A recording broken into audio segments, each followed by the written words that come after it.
Kee ifaa daandiin kan kee sirrii seenaa keessaa iftaa akka ji'a waarii miidhagdeen mul'atta akka biiftuu barii.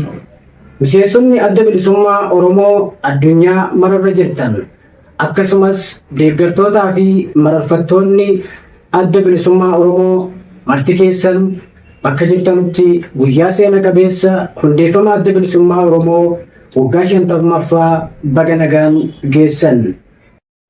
Abaawoon kallacha qabsoo uummata Oromooti. Osoo abaawoon hin jirre qubeen afaan Oromoo har'a nuti ittiin barreessinee dubbifnu kun hin jiru ture. Osoo abaawoon hin jiru ta'ee har'a ani Oromoodha jennee yeroo itti of ibsuu qaanfannu ture.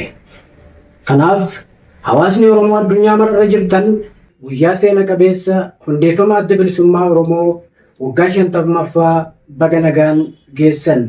Ani Weellisaa Jaalataa Lammiiti.